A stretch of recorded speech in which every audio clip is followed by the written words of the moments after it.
Hello lovely people, welcome back to this channel. In today's video, we are talking about Ghana taking a significant step forward in the aluminium industry. For decades, the Volta Aluminium Company Limited, known as Valco, produced primarily aluminium without ever moving into the higher value stages of the supply chain. That is now beginning to change. Valco has introduced a new continuous casting and rolling mill designed to convert primary aluminium into higher value added products for local and international markets, and this is transformative. So in today's video, we break down what this facility means, why it matters, and what challenges still stands between Ghana and its dream of a fully integrated aluminium industry. Before we get into the details, however, kindly hit the like button as it aids this video spread to more people to know what is happening right here in Ghana. Let's get straight into it. To understand why this facility matters, it helps to understand Valco itself. The company was built around Ghana's Akosombo hydroelectric power project on the idea that abundant low-cost electricity would make Ghana a natural home for energy-intensive aluminium smelting.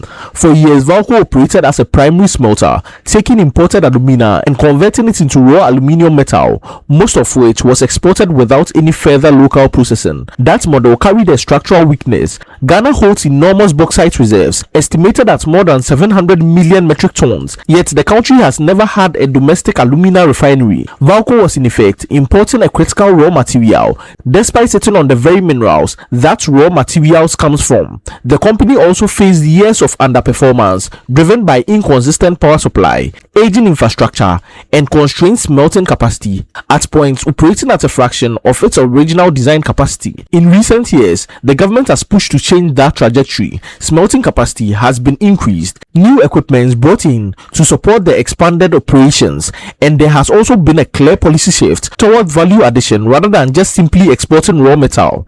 The new casting and rolling mill is the clearest expression yet of that shift. The continuous casting and rolling mill allows Valco to take aluminium produced at the smelter and convert it directly into aluminium rods, specifically electrical conductor grade rods used in the manufacture of power cables. Instead of simply producing raw metal and shipping it out, Valco can now supply an intermediate industrial product that other manufacturers use directly in their own production line. According to Valco's finance director, Sepenu Agbechise, speaking at the Ministry of Lands and Natural Resources mid-year performance review in Accra, the new product line has already supplied industrial test samples to two major local cable manufacturers, Nexans Cable Metal and Reroy Cables, both of whom reported satisfactory feedback. That matters because it means the facility is not just operational in theory, it is already being tested and validated by real industrial customers. Before this facility existed, local cable manufacturers had no choice but to import aluminium rods, process them, and then produce the cables that power homes and also businesses around the country. Now, for the very first time, Valco is positioned to supply that critical input directly from within Ghana, removing a layer of import dependency and keeping more economic value inside the country. The significance of this facility goes beyond a single production line. It represents a shift in economic philosophy for how Ghana treats its mineral wealth. Exporting raw or lightly processed aluminium captures only a small share of the value in the global supply chain. Every additional stage, from smelting to casting to rolling to finished rods, adds value that can either be captured locally or handed over to companies overseas. By moving into casting and rolling, Valco captures more value from every ton of aluminium it produces, selling a processed, ready-to-use industrial input rather than just a raw metal at primary aluminium prices. This has ripple effects across the wider economy. Local cable manufacturers benefit from more reliable access to a key raw material, and construction, automotive, and packaging industries, which Valco has identified as future markets, stand to gain as well. There is also an employment dimension. Industry estimates suggest that if Valco's modernization and value addition plans are fully realized, its direct workforce could grow substantially, with thousands of additional indirect jobs supported across the wider supply chain. This rolling mill is a tangible step towards that kind of expansion. Valco's ambitions are not limited to Ghana's borders.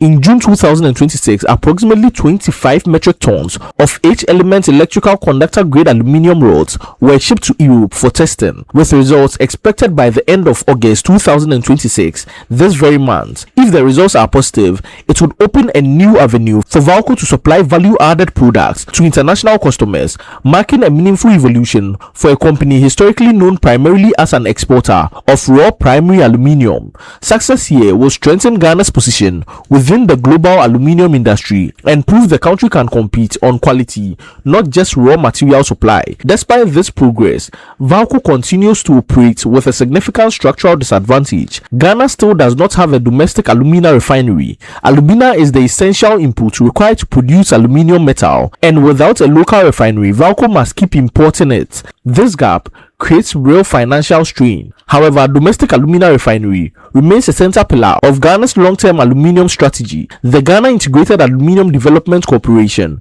known as GIADEC, has a mandate spanning the entire value chain from bauxite mining to alumina refining to smelting to value-added manufacturing like this rolling mill. The government is continuing to pursue international investors for Ghana's first alumina refinery, widely seen as the missing link connecting the country's mineral wealth directly to its industrial output. The government of Ghana has been actively seeking a strategic investor to help fund Valco's broader revival, with estimates suggesting more than $700 million is required to fully optimize operations, including addressing substantial power-related debts. But all this solution will be met one step at a time.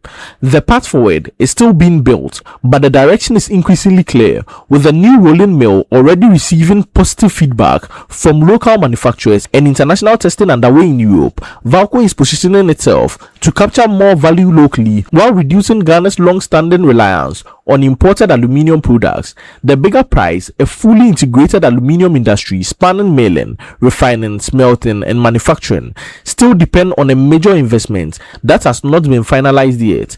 Ghana's aluminium story is entering a new chapter, one defined not just by how much raw metal the country can produce, but by how much value it can capture from every single ton of metal before it ever leaves the country. The launch of Valco's continuous casting and rolling mill is a very symbolic and important step in that direction, turning years of import dependency into local supply capacity and opening the doors to genuine new export opportunity in international markets like Europe. As testing results come in and the investment discussions continues at home, this facility and Valco's wider transformation will be one to watch closely in the months and years ahead. What are your thoughts on the continuous casting and rolling mill being launched by Valco? Let me know what you think on the entire plan to boost the value chain when it comes to aluminium production. Thank you for watching this breakdown, and if you found this useful, please hit the like button to help share the word. Consider subscribing for more coverage of Ghana's industrial and economic developments as the story continues to unfold. Thank you, and on to the next video. Be sure to check this next video out.